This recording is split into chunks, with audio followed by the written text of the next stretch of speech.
Hello বন্ধুরা, সবাই কেমন আছো? আশা করি খুব ভালো আছো। আজকের ঘটনাটা উফ!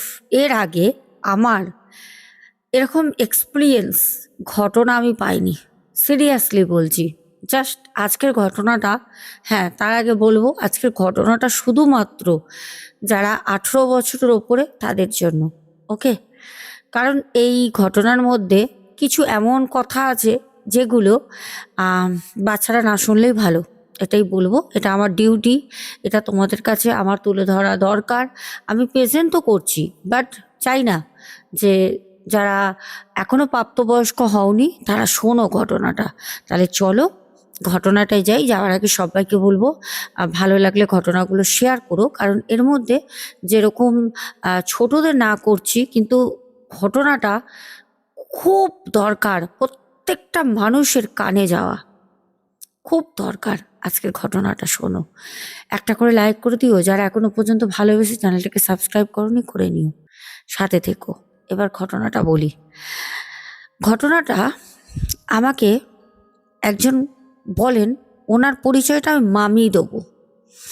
এবার হয়তো অনেকের মনে হচ্ছে মামি কেন? কারণ যে ঘটনাটা পাঠায় সে মামি তার নিজের মানে বাড়িতে থাকা ভাইয়ের মেয়ের একটা তার জীবনের সত্যতা আমাদের তুলে ধরে। বলে বাড়িতে মামা আর আমি, আর ও আমাদের কাছে মানুষ হয়, ঠিক আছে। ওর মা বাবা বলতে কেউ নেই, মেয়েটির কথা বলছি। তার মামি বলে, আমি দীর্ঘদিন দেখেছি, যেহেতু নাকি আমাদের কোনো সন্তান এখনো পর্যন্ত হয়নি, ও আমাদের কাছে থাকে। আমি দীর্ঘদিন দেখতাম ও একা একা প্রায় বেশিটা সময় ছাদে থাকতো, ছাদেই কাটাতো। বহুবার ওকে জিজ্ঞেস করেছি তুই ছাদে কি করিস বা কিছু। মানে অল্প বয়সে যদি কেউ অতিরিক্ত পরিমাণে নিজেকে ম্যাচিওর করে ফেলে, আর এখন তো মানে একটা মানুষ খারাপ হওয়ার পেছনে মনে করি ফোনটা খুব বেশি তার জন্য দায়ী। ফোনে এমন এমন জিনিস একটু পড়াশোনা জানলে সার্চ করে দেখা যায়। তারপর কিছু কিছু ভিডিও এখনো পর্যন্ত সামনে আসে যেগুলো দেখে ইয়ং ছেলেমেয়েদের মনে শরীরে অনেক কিছুই জাগে। মানে আমি আজকে যে তোমাদের ঘটনাটা বলছি, মামি বলেই আমি ওনাকে সমাধান করছি।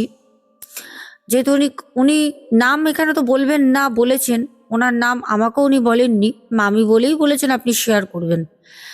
আর ওনার যে ভাইয়ের মেয়ে ওনাদের বাড়িতেই থাকেন, ছোট থেকে একদম মানুষ করছে। আর এইদিকে হচ্ছে এই মামি বলে যে আমার তো নিজের ভাই, ঠিক আছে, আমার নিজের ভাইয়ের আজকে মানে আমি তোমাদের সামনে তো কতটা আমি বলতে পারবো আমি জানি না। রিয়েল স্টোরি বলছে, মেয়েটি দিনের পর দিন ছাদে গিয়ে আশেপাশের ছেলেদের সাথে কি করতো সেটা তোমরা বুঝতে পারছো, ঠিক আছে। এবার মেয়েটার বয়স হচ্ছে মাত্র 16 বছর বয়স। তো মামি যেহেতু উনি বাড়িতে একা থাকতো, এবার একা একা কাজ করছে নিজের মতো নিজে। হ্যাঁ, মানে কোনো সময় ঠিক মতো মানে দেখা বা কাজের মধ্যে থাকা হয়, যে এটা একটা মেয়ে 16 বছরের সে কি করবে, সে তো পড়াশোনা করে। হ্যাঁ, হয়তো এখন তো সবাই রিলস ভিডিও এসব করে, শর্টস, ভাবতে হয়তো ফোন নিয়ে গিয়ে তাই করছে। রীতিমতো ফোনের মধ্যে নানা রকম ভিডিও চালিয়ে ছেলে ডেকে ছাদের মতো সব কাজ করত। একদিন সন্ধ্যাবেলা তার মামি কি মনে করে হঠাৎ ওকে খোঁজে। মেয়েটার নাম আমি এখানে পূজা দিচ্ছি, তাহলে সুবিধা হবে। পূজা কোথায়, তার মামি তাকে খুঁজতে থাকে যে পূজা কোথায় গেল। খুঁজতে খুঁজতে খুঁজতে খুঁজতে চারিদিকে খুঁজছে, কই না, কাউকে তো দেখতে পাচ্ছে না পূজা। তখন ভাবলো হয়তো ও ছাদেই থাকে, হয়তো ছাদে গেছে। মামি সেদিনকে যখন ছাদে উঠছে, জাস্ট সিঁড়ি দিয়ে ওঠার সময় একটা অদ্ভুত শব্দ পায়।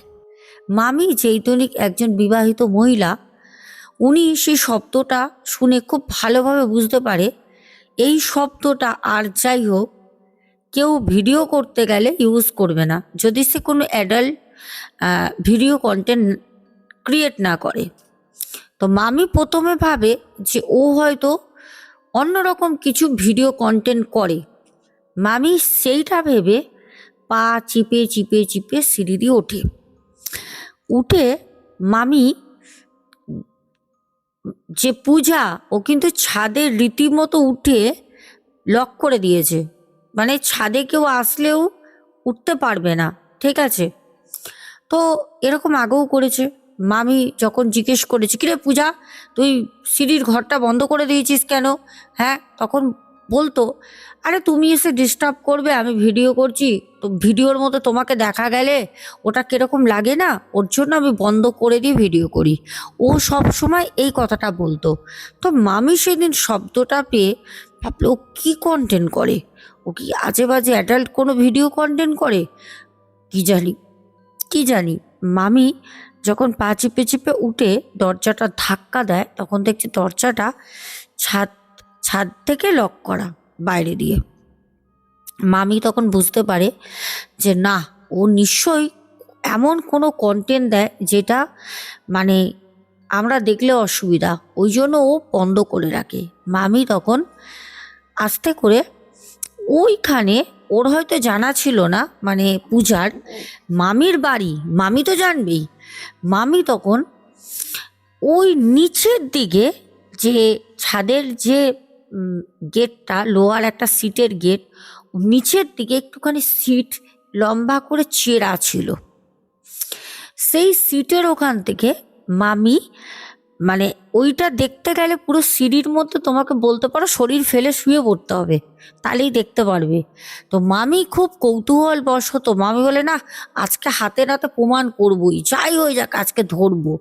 মামি তখন আস্তে করে সিঁড়ির মধ্যে শুয়ে পড়ে। রোগা পাতলা তো মামির শরীরটা, খুব রোগা পাতলা। মামি তখন যেটা দেখে সেটা দেখার জন্য মামি কোনোদিন স্বপ্নেও ভাবিনি যে আমি এরকম কিছু দৃশ্য দেখব। কি দেখে, কি দেখে মামি, মামি তখন দেখে ও শুয়ে রয়েছে, ওর ওপরে আরেকজন শুয়ে রয়েছে, সেটা ছেলে। ছেলেটার চুলগুলো একটু ঝাঁকড়া বড়, একটু কোকড়ানো, মানে রীতিমতো একটা ফিজিক্যাল মানে কি বলবো, মানে রিলেশন অলরেডি ওখানে শুরু হয়ে গেছে, হচ্ছে না, ছেলের হুঁশ আছে না মেয়ের হুঁশ আছে, দুজন দুজনের মতো এনজয় করছে।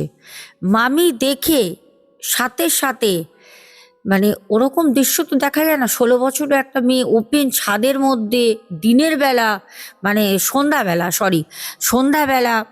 তো মামি সাথে সাথে তখন নিচে নামে। মামি ওই দেখে না দিশেহারা হয়ে গেছে, কি করবে মামি, না অ্যাকচুয়ালি বুঝতে পারছে না মামি কি করলে সুবিধা হয়, বুঝতে পারছে না যে আমি কি পূজার মামাকে বলবো, না আমি নিজের মধ্যে রাখবো, মেয়েটা কি খারাপ হয়ে গেল এতটা, মেয়েটা ছাদে উঠে তাহলে কি একা একা ও কি এরকম এইসব করে, মানে নানা রকম জিনিস মাথার মধ্যে ঘুরতে থাকছে। চুপচাপ হয়ে যায় মামি।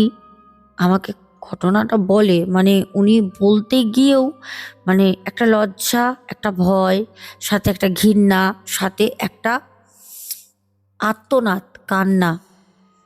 বলছে আমি 2 দিন আর কথা বলিনি পূজার সাথে, পূজা কিন্তু কিছু বুঝতেও পারিনি। পূজা আমাকে বলে মামি খেতে দাও, মামি আজকে স্কুলে যাব না, মামি আজকে বাড়িতে থাকি। ওর মধ্যে 2 দিনের মধ্যে ও ছাদে উঠছে, আমি ফলো করছি। কথা না বললে কি হবে, কেন আমার মাথায় তো ওটা ঢুকে গেছে।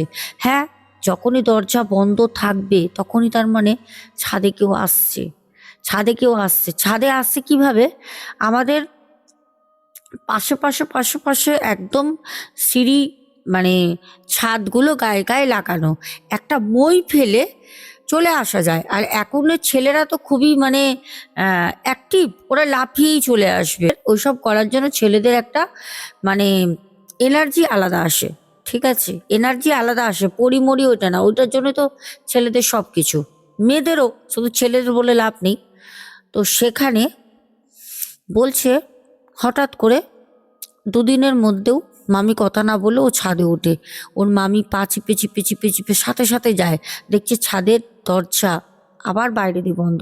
তার মানে মামি তখন বুঝে গেল বাইরে দিয়ে বন্ধ মানে আবার কেউ এসছে, আবার কারোর সাথে কোনো রকম কিছু করছে ও। মামি এই জিনিসটা যতই হোক, সে তো তার একটা সন্তানের মতো, মেয়ের মতো দেখে না। সেই মেয়েটা দিনের পর দিন একটা একটা করে ছেলে নিয়ে আনন্দ করছে। এই বয়সে সবারই একটা বয়স থাকে, তো তুই বিয়ের পর কর, একটা প্রাপ্ত বয়স হয়ে কর, একটা 16 বছরের মেয়ে। যাই হোক, মামি তখন নিজেকে ভাবলো যে এখন তো দিনকালটা উম, খুব খুব ফাস্ট, খুব তাড়াতাড়ি দৌড়াচ্ছে, হয়তো আহ, ছেলেটাকে ভালোবাসে, আবেগ ভালোবাসলে যেটা হয় হতে পারে। হুম। তা মামি না দুদিন পর সেই জিনিসটা আস্তে আস্তে ভোলার চেষ্টা করে, কিন্তু পূজাকে জিজ্ঞেস করবে, মানে মামি সেইটা না লজ্জায় বলতে পারছে না, মামির লজ্জা লাগে, কি বলবে গিয়ে পূজাকে। তো অনেকবার চেষ্টা করেছে, বলতে পারিনি। প্রায় সপ্তাহখানেক হয়ে যায়, মামি কিন্তু তার হাজবেন্ডকে বলেনি, পূজার মামাকে কিছু বলেনি, ভাবলো হয়তো ছেলেটাকে ভালোবাসে। এক সপ্তাহ পর, এক সপ্তাহের মধ্যে আর ও উঠেছে, পূজা উঠেছে। মামি তো নানা রকম কাজ থাকে, উনি আবার বাড়িতে টিউশনও করেন, তো মামি আর উঠিনি, উপরে দেখিনি, যে হয়তো ভালোবাসে, প্রেম ভালোবাসা পাশাপাশি থাকে, আসে, ছেলেটাকে চিনতেও পারিনি। হঠাৎ হঠাৎ করে মামি, ঠিক রাত তখন 9টা বাজে, ও কিন্তু সেদিন বলে যায়নি আমি ছাদে যাচ্ছি, এদিকে মামা নিচে আছে বাড়িতে। তো মামা আসলে মামি তখন মামার সাথে গল্প করা, অফিসের মামার কি হলো সেগুলো বলে, রাস্তাঘাটে যেতে আসতে সব কথা। তখন ওই সুযোগটা নিয়ে ও আবারও কিন্তু চলে যায় ছাদে, ছাদে চলে যায়। এবার মামি হট করে খাবার দেবে, 9টা বাজে, দেখছে পূজা নেই। মামা বলছে কোথায় গেল পূজা, তো মামি বলছে হয়তো ছাদে আছে। মামা বলছে দাঁড়াও আমি গিয়ে ডেকে আনছি। তখন মামা যেই বলেছে, মামি তখন বলছে না না, তোমাকে যেতে হবে না, তোমাকে যেতে হবে না, আমি যাচ্ছি, তুমি এখানে থাকো, আমি গিয়ে ওকে ডেকে আনছি, ঠিক আছে। বলে মামি নিজে কিন্তু উপরে যায়। উপরে গিয়ে মামি দেখে দরজা খোলা, ওরা অন্তরঙ্গভাবে রয়েছে জলের ট্যাঙ্কির পেছনে, ছেলেটা আলাদা, মামি সামনে দাঁড়িয়ে। পূজা আর ছেলেটি অন্তরঙ্গভাবে নিজেদের মধ্যে এতটাই আবেগে ভেসে গেছে, মামি যে সামনে দাঁড়িয়ে আছে মাথার সামনে, না ছেলেটা দেখছে না মেয়েটা। মামি হট করে পূজা, ছি পূজা ছি, যখন চিৎকার করে ওঠে, ছেলেটার সাথে সাথে উঠে তার জলের ট্যাঙ্কির ধারে আড়াল হয়ে ছুটে পালিয়ে যায় ড্রেস পরে। পূজা মামির পায়ে জাপটে ধরে, ধরে বলছে মামি প্লিজ মামি, আমি ওকে ভালোবাসি মামি, আমি ওকে বিয়ে করবো, ও আমাকে বিয়ে করবে মামি, এটা বড় কিছু ব্যাপার না, এখনের ছেলেমেয়েরা এরকম করে মামি, ঠিক আছে, দুজন দুজনকে ভালোবাসি, বিয়ে করব, কি আছে মামি প্লিজ, তুমি মামাকে কিন্তু বলো না। তখন মামি বলছে আমি তোকে সপ্তাহ আগে দেখেছি একটা ছেলের সাথে, আজকে একটা ছেলের সাথে, তুই কটা ছেলেকে বিয়ে করবি, কটা ছেলের সাথে প্রেম করিস। তখন ও চুপ করে আছে পূজা। মামি ওকে দুটো চর কষিয়ে মারে, মেরে সোজা নিচে চলে যায়, বললে জামা পরে আয় নিচে। মামা বলছে কই পূজা কই, মামি তখন বলে ও আসছে, ও ফোনে এক বন্ধুর সাথে কথা বলছে, আসছে। মামি আমাকে বলছে ম্যাডাম, আমি জানি না কেন আমি না বাড়িতে থাকতে পারতাম না, ওই দুটো ছেলের সাথে ওর সামনে দাঁড়িয়ে ওরকম তো কোনোদিন দেখিনি আমরা এসব জিনিস। আমার না মাইন্ডের মধ্যে একটা অদ্ভুত জিনিস ধরে গেল যে ও যদি মানে কি বলবো, খুব বাজে কথাটা, তাও ওটা দেখার পর আমার মনে হতো কোনোদিন যদি ও মানে কি বলবো ওর মামার সাথেও যদি এরকম করে, এরকম একটা মেয়ে মানে দুটো দুটো ছেলের সাথে, তাও এরকম অন্তরঙ্গ অবস্থায়, ফিজিক্যাল তো হচ্ছে, একটা নেশা হয়ে যাচ্ছে, যদি আজকে ওর মামার সাথে কিছু করে। তো মামি কিছু দিনের জন্য, উনি জানায় ম্যাডাম আমি না ফিকেল মাইন্ড হয়ে গেছিলাম, পুরো বলতে পারেন আমি পাগল হয়ে গেছিলাম, আমি কোনো জায়গায় যেতাম না। আমার হাজবেন্ড আমাকে বলতো যে তুমি আজকে এখানটা যাও না, দেখো এই কাজটা, এমনকি ব্যাংকের কাজ, দোকানের কাজ, মানে ও থাকলে ঘরে আর আমার হাজবেন্ড থাকলে আমি আমার হাজবেন্ডকে রেখে যেতাম না।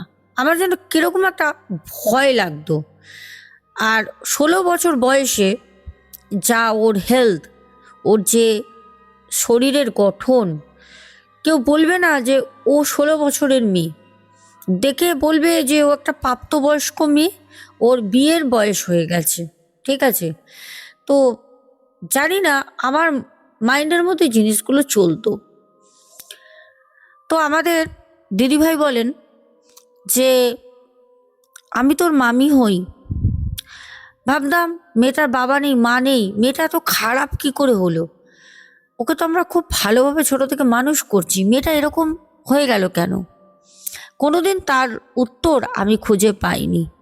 যাই হোক, দিনের পর দিন ওকে আমি দেখেছি আরও ছেলেদের সাথে, আরও ছেলেদের সাথে। একদিন মানে কি বলবো, আমি আমার মায়ের কাছে গেলাম। ও তখন অনেকটা বড় হয়ে গেছে, তখন আরও 16 বছরের মেয়ে নেই, ওর তখন 19+ বয়স। ও তখন মাধ্যমিক দেবে, স্কুল গেছিল। আমি যাই আমার মায়ের বাড়ি।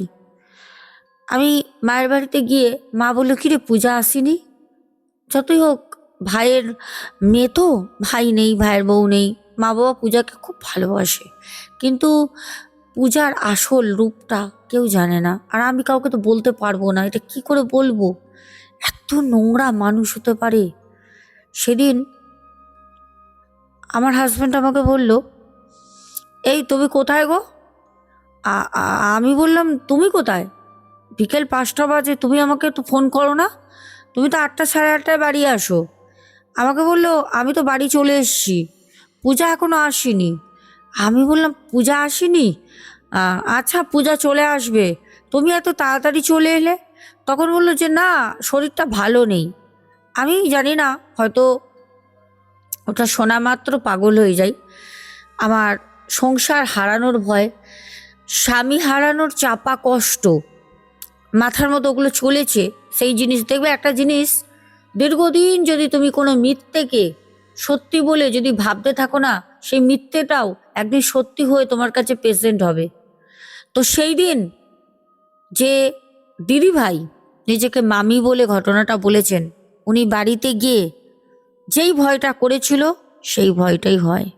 মামি এটা দেখার পর না স্বামীকে বলতে পারে, না পূজাকে বলতে পারে, না মাকে বাবাকে বলতে পারে। কারণ একটা কথা, সেটা হচ্ছে মানে দিদিভাই তখন ভাবে নয় আমি মরবো, নয় পূজাকে মারবো, ওর মতো মেয়ে দরকার নেই আমার মানে সংসারে থাকার। ওর মা বাবাও পৃথিবী ছেড়ে গেছে, ওকেও পৃথিবী ছেড়ে যেতে হবে, থাকার দরকার নেই। তখন আমাদের দিদিভাই উনি একজনের কাছে যান, ওনার কাছে বিশাল ভিড় হয়, প্রচুর টাকার ব্যাপার, কিন্তু কাজ হয় মানে কম করেও 50,000, কম করে ভিজিট ওনার, মানে কাজ করে দেবে আর কি, ভিজিট না, কাজ করে দেবে 50,000, কাজের উপর ওনার ডিম্যান্ড। ওখানে যান, কলকাতার থেকে দূরে, ওটা অনেক দূরে গিয়ে, তখন জানে আমার তো সংসারে যাওয়ার হয়েই গেছে, আর রেখে যাই না, কি হবে। উনি পূজার একটা ফটো, পূজার নাম, পূজার একটি পরনে পরা কাপড় নিয়ে যায়, গিয়ে সব বলে, খুব কাঁদে। সে মহিলা, উনি একজন মহিলা। তা উনি কামাখ্যা উনি পাহাড়ে গুফায় বসে উনি তপস্যা করে এসছেন। ওই মহিলা তখন বলল, চিন্তা করিস না, আমি কাজ করে দেবো। ও কোনো ছেলের হাত ধরে বেরিয়ে যাবে, বিয়ে করে নেবে, তোর বাড়ি থেকে তুই তাড়া ওকে, ঠিক আছে? আর যদি বলিস মেরে ফেলতে, তাহলে মেরে ফেলবো। তো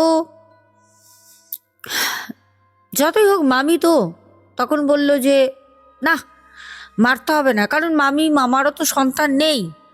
বলল, আপনি এরম করেন, ও কোনো ছেলের সাথে বিয়ে করে চলে যাক। সেই রকমই কাজ করে দেয়, নিয়ে আসে বাড়িতে। প্রত্যেক দিন যেইগুলো করতে বলেছে, সন্ধেবেলাই করবি, মাছ রাত্রেই করবি, 3 দিন পর পর ওর মাথা চুল কাটতে হবে, সব করে দিয়েছে, সব কাজ করেছে। কিন্তু সেই কাজের মধ্যেও দিদিভাই যিনি ঘটনা বলেছেন, উনি পরে স্বীকার করেছেন উনি একটা ভুল করে বসে। যেই ভুলটা উনি করে, সেই ভুলটা উনি ওই মহিলাকে কোনোভাবে বলেননি আমি ভুল করেছি। উনি না বলায়, যেহেতু উনি কাজটা করার পর ওই মহিলা ওনাকে বলেছিল, আমার নাম্বারে আর না হলে আমার সাথে এসে কথা বলবি। তো দিদিভাই বাড়ি থেকে বলেছিল যে আমি কাজটা ঠিকমতো করে দিয়েছি। ভালো কথা, সত্যিটা বলা দরকার ছিল। ডক্টর বলো, কোনো অ্যাস্ট্রোলজার বলো, সাধিকা তান্ত্রিক যারা তন্ত্র সাধনা করে, সবাইকে আমার মনে হয় নিজস্ব কিছু এরম কাজ করাতে গেলে সত্যি কথাটা বলাটাই শোভনীয়। যাই হোক, দিদিভাই বলেননি। তারপর ঘটনাটা ঘটলো, বাড়িতে তুমুল অশান্তি। মামা বেঁকে বসলো। মামা তার বউ মানে মামিকে বলছে, তুই ঘর দিয়ে বেরিয়ে যা, তুই বুড়ি হয়ে গেছিস, একটা বাচ্চা দেওয়ার তোর ক্ষমতা নেই, হ্যাঁ, বেরিয়ে যা। এই মামি, এই মহিলাটার সামনে পূজা আর মামা, মানে কি বলবো ভগবান, দুজনে এক রুমে থাকতো দরজা বন্ধ করে। আর এই মামি, সে বাইরে সোফায় বসে কাঁদতো। একদিন পূজার দিদাকে সব বলল, মাগো, ভাইয়ের বউটা মরে গেল, যদি পূজা ওদের সাথে মরে যেত খুব ভালো হতো। এই কথা শুনে একটা চড় মারে মামিকে, তার মা মানে পূজার দিদা। বলে, কি বলছিস তুই? তখন বলছে, হ্যাঁ, সব ঘটনাটা বলে। তখন তার দিদা হাউ মাউ করে কাঁদে, বলে, কি তোর সংসারটা নষ্ট করে দিচ্ছে? বলছে, হ্যাঁ, আমার সংসারটা নষ্ট করে দিচ্ছে না মা, আমার সংসারটা নষ্ট হয়ে গেছে, তাই জন্য আজকে তোমার কাছে এসছি বলতে। মা, কি করবে তুমি? পূজা তো তোমার ছেলের সন্তান, তোমার নাতনি, তুমি তোকে খুব ভালোবাসো মা, কি করবে? কিচ্ছু করার নেই। তখন দুজনে মিলে পেট চালান করে, দুজন মানে মামির মা মানে পূজার দিদা আর পূজার মামি পেট চালান করে, ঠিক আছে? পেট চালান করার পর, সরি এতক্ষণ ধরে মামি বলছি, মামি হবে না, পিসি হবে, পিসি, ঠিক আছে? তো পেট চালান করার পর বাড়িতে আমাদের যে পূজার উপর সেই পেটটা যখন ভর করত, পূজা তখন মানে কি বলবো, সেই যে পেট চালান করে না, সেও মানে ওর সাথে ফিজিক্যাল হতো। যে এতটা নোংরা হয়ে গেছিল, ওর নামে চারিপাশ দিয়ে টুকটাক শুরু হলো, ঠিক আছে? দিদা করছে, মামি করছে, লাস্টে মামাও শুধরে যায়, মামাও নানা জায়গায় গিয়ে মামাও কাজ করছে। লাস্টে হলো কি, তন্তক্রিয়া একটা মানুষের উপর যদি বারবার প্রয়োগ হয়, সেই মানুষটার কাজ যদি না হয় আর ভুল জায়গায় গিয়ে ভুল কাজ করলে, তাহলে যার উপর প্রয়োগ হচ্ছে সে পাগল হবে। 200% গ্যারান্টি। পূজা শেষে পাগল হয়ে গেল, একদিন বাড়ি থেকে বেরিয়ে গেল। পূজার আজ পর্যন্ত খোঁজ কেউ পায়নি, ওরা অনেক খুঁজেছে। ঠিক আছে, এ না যে মনে হবে, অনেকে কমেন্ট করতে পারে যে মামি কোথাও মেরে ফেলেছে, মামি গায়েব করে দিয়েছে। না, সবাই থাকার সত্ত্বেও সেই মেয়েটা বাড়ি থেকে গায়েব হয়ে যায়। আনুমানিক আবার অনেকে বলে সেই জিন নিয়ে চলে গেছে ওকে, জিনের হয়তো ভালো লেগেছিল ওকে, জানা নেই কোথায় গেছে কি।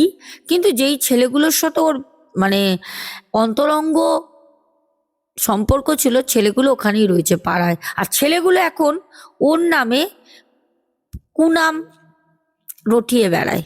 ছেলেগুলো হয়ে গেছে ওদের মজা, এখন মেয়েটার নামে বদনাম করে।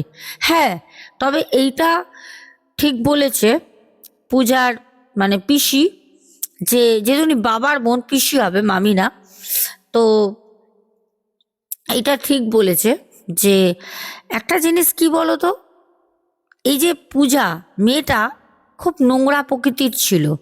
মানে ওর মধ্যে না ছোট থেকেই একটা জিনিস, যেদনিক এটা ও দিদা বলেছিল, মানে ও যখন 7-8 বছর বয়স তখনই না ছোট থেকেই ওর মানে চরিত্রটা একটু অন্য ধরনের ছিল। ছোট থেকেই লুকিয়ে লুকিয়ে, হয়তো ওর বাবা মা শুয়ে রয়েছে, তখন ওর বাবা মা বাচ্চা, বাবা মা শুয়ে রয়েছে, ও লুকিয়ে লুকিয়ে দেখতো দুপুরবেলা বাবা মা কি করছে। রাতের বেলা পায়খানার নাম করে গিয়ে পায়খানা না গিয়ে দেখতো। ছোট থেকে যেন ও একটা কেমন ছিল, ওর মধ্যে কিছু ভর করেছিল কি কি কেউ জানে না, কিন্তু ছোট থেকে একটু অন্য রকমের ছিল।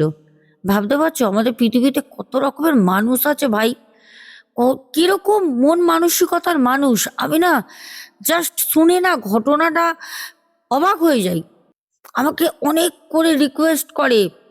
আজকাল এই ঘটনাটা দিয়ে একটা শিক্ষা পাওয়া যায়, এই যে এত পরকীয়া কেন, শরীরের চাহিদার জন্য। পরকীয়াটা শরীরের চাহিদার জন্য। তাহলে এখন মানুষ না মানে শরীরের কখন কি কোন সময় উঠে যায় কোনো ঠিক নেই। মানে কাউকে না পেলে বাড়ির লোকের সাথেই শুয়ে পড়ছে। এ তো মানে কি বলবো, যা যে বাড়ির নিজের এত ক্লোজ, যা যে বাবা মায়ের মতো রাখে তার সাথে শুয়ে পড়ছে। যেরকম দাদা থেকে প্রেম শুরু হয় বাঙালিদের মধ্যে।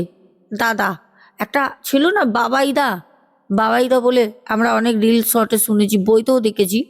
দাদা থেকে প্রেম শুরু হয়, তাহলে ভাবো দাদা হলে সে তার বোন হয়, কি করে প্রেম হয়। যাই হোক, এত কিছু মাথায় দেবো না, আজকে রাতে আমার ঘুম হবে না। এইসব ঘটনাগুলো না আমি যখন শুনি কারোর কাছ থেকে, ওহ আমার মাথায় না সারা রাত ঘুরতে থাকে। ভাই এত নোংরা, সমাজে এরকম মানুষও আছে।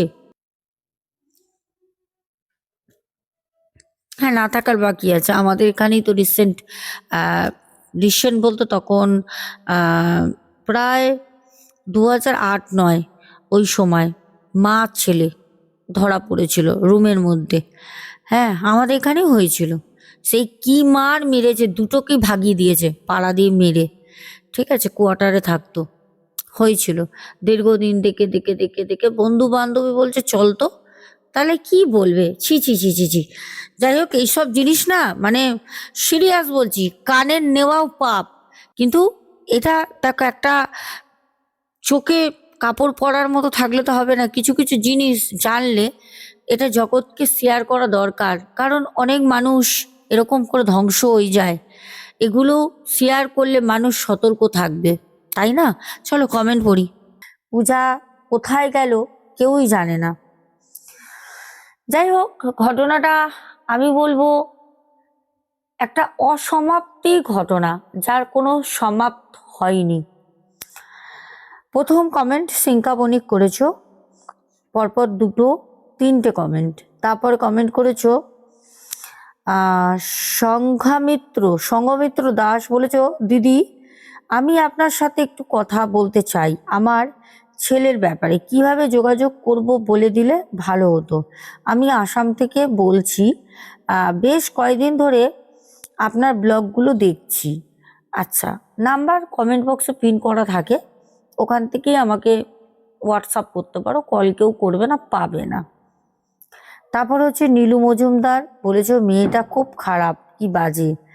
আচ্ছা, তারপরে নীলু মজুমদার।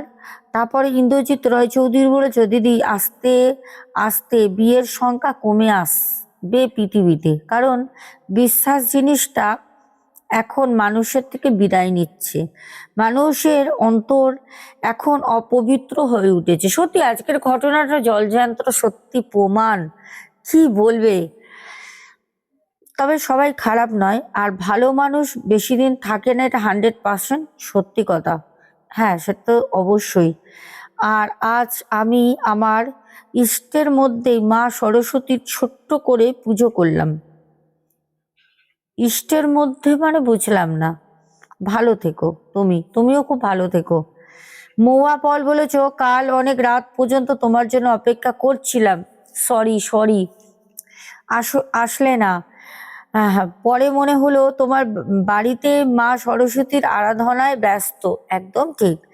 এখন তো শুনছি তুমি বড় মার কাছে গিয়েছিলে। হ্যাঁ, বড় মার কাছে দুপুরে গিয়েছিলাম, ফুল গাছও এনেছি। আমি এগুলো করি। সবাই যখন পার্কে মাঠে ঘাটে ঘুরতে ব্যস্ত, আমার একটাই ঠিকানা, আমার যাবার বলতে কোনো জায়গা নেই। আমার বড় মা, ওটা হচ্ছে আমার মায়ের বাড়ি, বড় মা। কালকেও সেম, হাজার হাজার ভিড়ে লাইন আমায় দিতে হয়নি।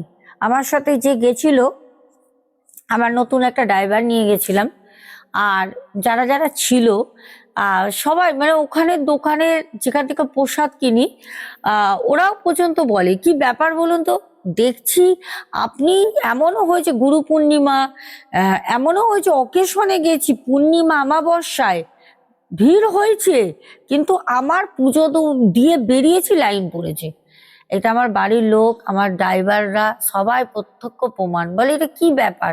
আমি বলি এটা কিছু ব্যাপার না, বড় মা জানেন মেয়ে আসছে, মেয়ের সুগার, পায়ে পায়ে ব্যথা, মেয়েকে বাঁচিয়ে রেখেছে, এই অনেক, ওর জন্য লাইনে দাঁড়াতে দেয় না। কারণ আমি যে রিপোর্ট টেস্ট করেছি, আমি তোমাদেরকে রিপোর্টগুলো দেখাবো, তোমরা দাঁড়াও, আমি রিপোর্ট এখানেই আমার আছে, 1 মিনিট দাঁড়াও, আমি দেখাচ্ছি, দাঁড়াও। রিপোর্ট, এটা আমার রিপোর্ট, ঠিক আছে, আমি অ্যাপেলো দিয়ে করেছি। আমি রিপোর্টগুলো না তোমাদেরকে স্ক্রিনশট দিয়ে দেবো, নাহলে এখন দেখাতে গেলে অনেক বড় হয়ে যাবে। স্ক্রিনশট দিয়ে দেবো, তোমরা শুধু দেখো, রিপোর্টগুলো দেখলে তোমরা বুঝতে পারবে আমার অবস্থা, ঠিক আছে। 2 দিন আগে করানো, তারপরেও আমি ভালো আছি। কেন বলো তো, বড় মা আমার মাথার উপর হাতটা রেখেছে সব সময়, তাই আমি ভালো আছি।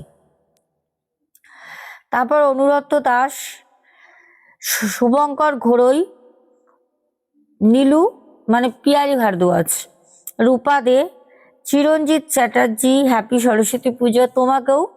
তারপরে আমাদের নীলু মজুমদার বলেছ রামজিকে আমি গুরু মানি, মহাবালীকে ভাই মানি, অবশ্যই। তারপরে আমাদের সুমন কান্তি মান্না, আমার তো কোনো পার্টনারই নেই, তাই আমি কাউকে নিয়ে ঘুরতেই যাইনি। খুব ভালো করেছো, দরকার নেই, একা থাকা সব থেকে বেস্ট। পার্টনারের কি দরকার ভাই, এই দাও ওই দাও, এই করো না ওখানে, এই তুমি ফোন ধরোনি কেন, এই তুমি কোথায় ছিলে, অত প্রয়োজনই নেই। তারপর ঝুমা চ্যাটার্জি, সানিয়া মণ্ডল, তারপর সিঙ্কা বণিক, জল্পনা মজুমদার, আয়ান হালদার, তারপরে এভিল গড, আচ্ছা, তারপর মৌয়া পল, সুদীপ রয়, শম্পা মিনি কিচেন, মৌসুমি হালদার, তারপরে বলেছ বাংলাদেশ থেকে আব্দুল হক ভাই, পিন্টু ঘোষ, রূপসা সেট পরপর 2টো কমেন্ট করেছো, সুজাতা দাস, প্রদীপ দাস, তারপর উমা ঘোষ, বাপন সাহা, ডালি দেবনাথ, সন্তুর দুনিয়া, আর সুমন কান্তি মান্না প্রথম কমেন্ট করেছিল, এটা পিন করে দিয়েছিলাম, পিন কমেন্ট। তো যাই হোক, ঘটনাটা কেমন লাগলো অবশ্যই জানিও। আজকে আসছি, সবাই খুব ভালো থেকো, দেখা হবে আগামীকাল। এখনের মতো টাটা, good night, love you two.